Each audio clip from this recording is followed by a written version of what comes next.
It is expected electricity, water and gas will be cut to all 360 dwellings at the Couran Cove resort.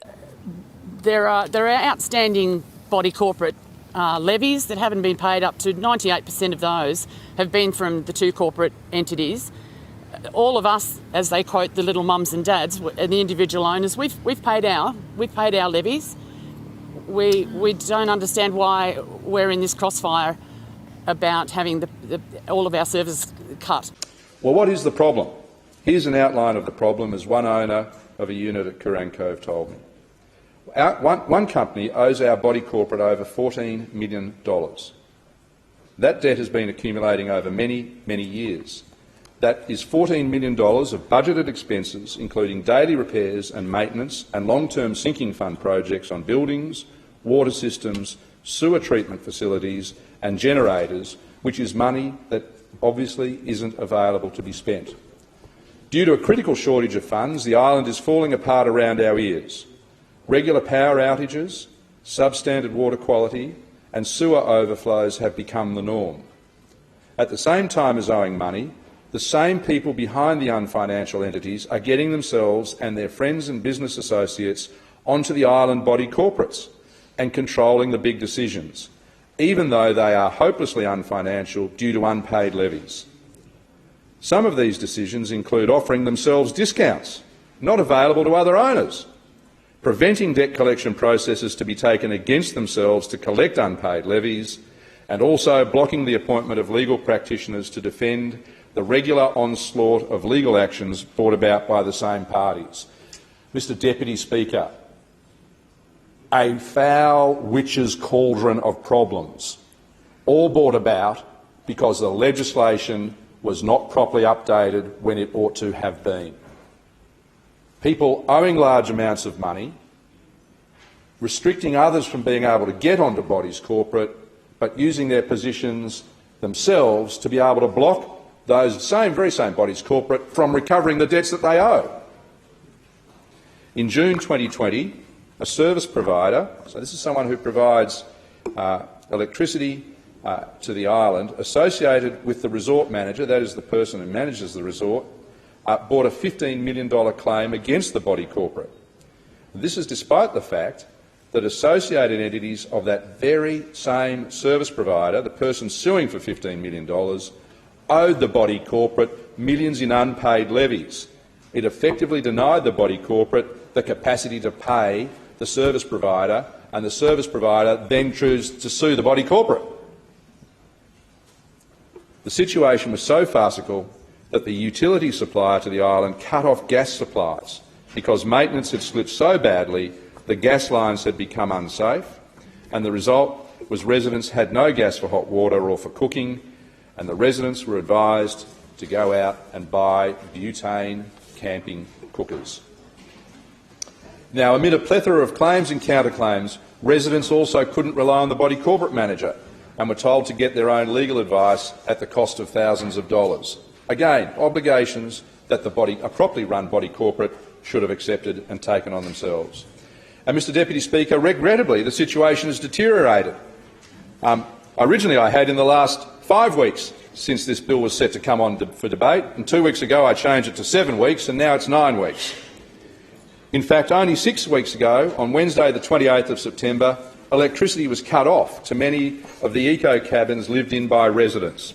Distressing scenes of elderly residents sitting on top of electrical boxes to stop contractors disconnecting the power were reported in the Gold Coast Bulletin, and I table a copy of that report. Only 5 weeks ago now, there were reports of water being cut to residents' homes without warning, and I table a copy of that report from the Gold Coast Bulletin as well. Realistically, ordinary residents cannot afford the costs of lengthy disputes, and nor should they be expected to bear the costs of such a large burden simply to live in their own homes in a community title scheme.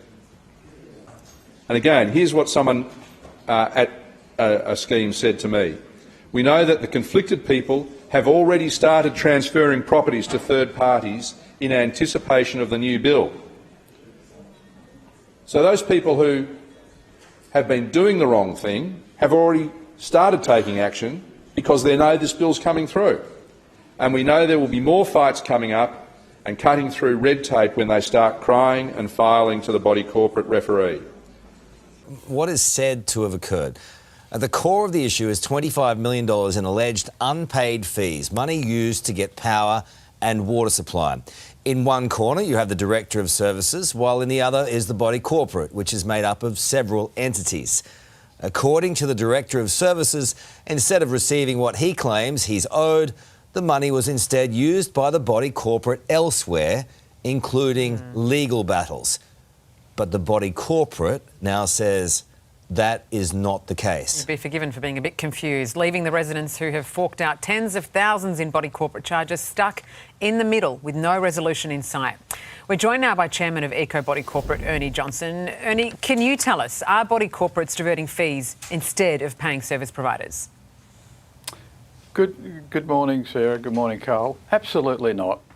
The fundamental problem that we have is that 99% of the outstanding levies are owed by two entities, Simon Napoli and, to a larger extent, a gentleman by the name of Lachlan McIntosh. Put simply, if they paid the levies that they owe not only to ECO but to the other body corporates as well, if they paid those levies, then we could pay the levies to the CBC and the CBC could pay the levies to the service provider. But the extension of the problem is that Mr McIntosh and Mr Napoli control the CBC. So we've got a bizarre situation where the service provider, Mr Napoli, can put up charges to the CBC for the provision of caretaking and services at whatever rate he wants to. And then the CBC that he controls, together with Mr McIntosh, just rubber stamp it and send it on to the body corporate. So the first point you make is that 25 million, that's a very contentious figure that we don't believe.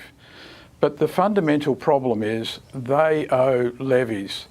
And we're in a situation there where when you pay levies, you pay them on a thing called lot entitlement. So if you own a house, you pay 5 lot entitlements. At Couran Cove, we've got 3,228, I think it is, lot entitlements, and levies are divided by all of that. Our CBC is controlled by the two entities that only pay 2% of the lot entitlements. So the rest of us are not having a voice in that. Okay, so essentially, I mean, he said yesterday on the program, you're diverting money. So you're not diverting money that is owed to him to pay for legal bills in order to resolve this dispute. Can you just... Let me explain. Yeah, if I could explain that. Yesterday, Mr Napoli said that last year we received $1 million in levies from owners. That's not true.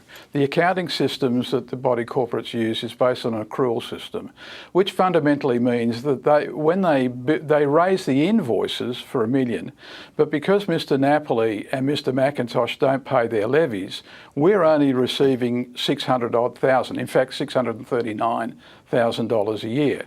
Now we have to pay insurances, we've got to pay for the maintenance of the common property, we have to pay the body corporate managers, we've got to pay all sorts of things.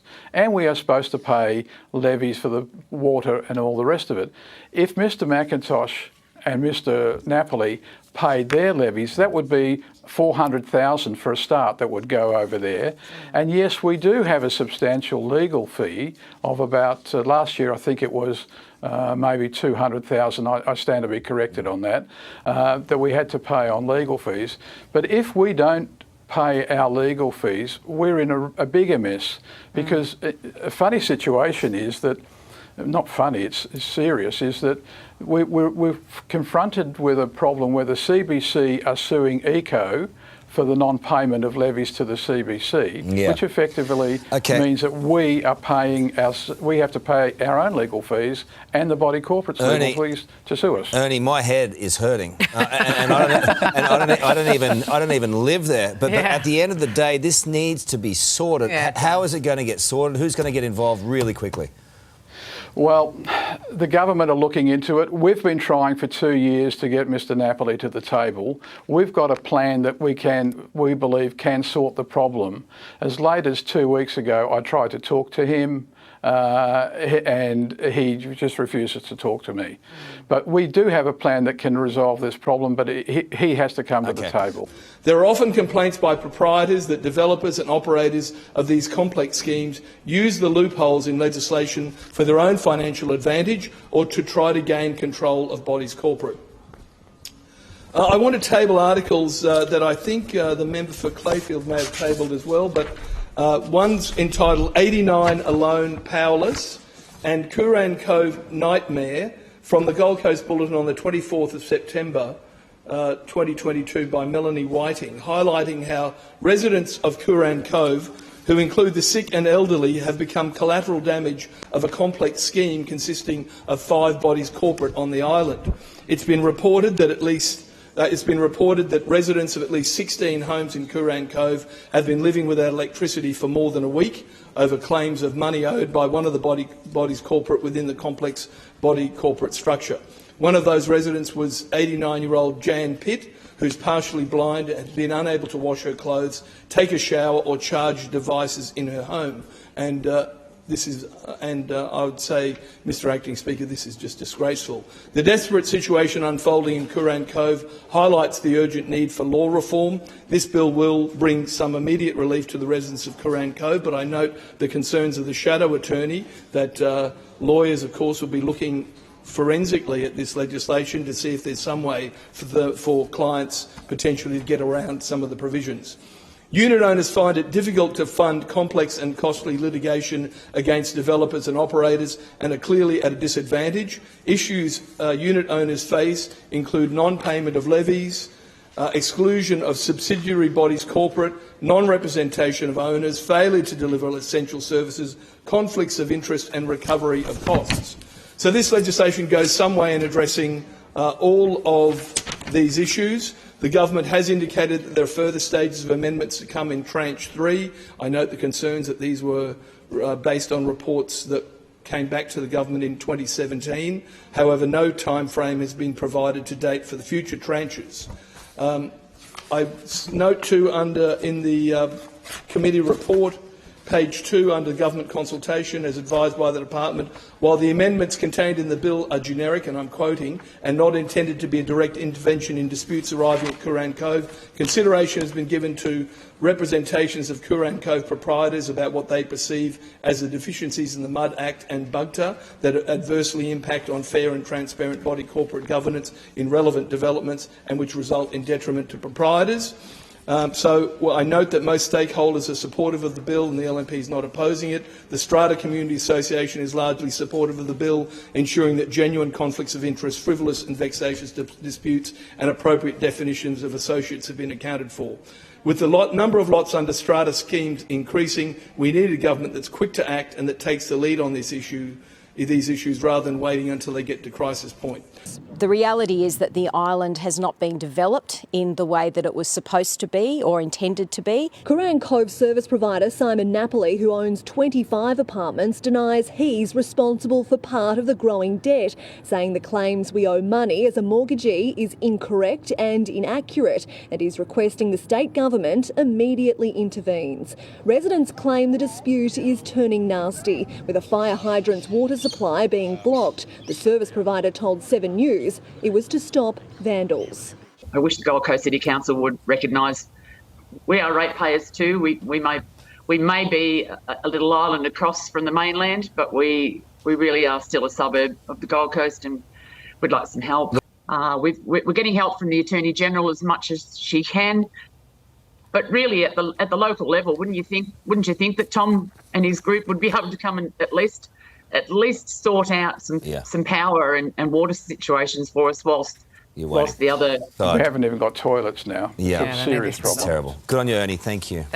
A man's preparing to take drastic action in an effort to restore power, water, gas and sewerage to Couran Cove residents. Matthew Asia says he'll start a hunger strike from Monday to highlight the living conditions of island locals who are still struggling to access essential services. These people have been suffering due to no fault of their own. Matthew says he'll end the strike when the state government takes action or when his change.org petition receives 100,000 signatures.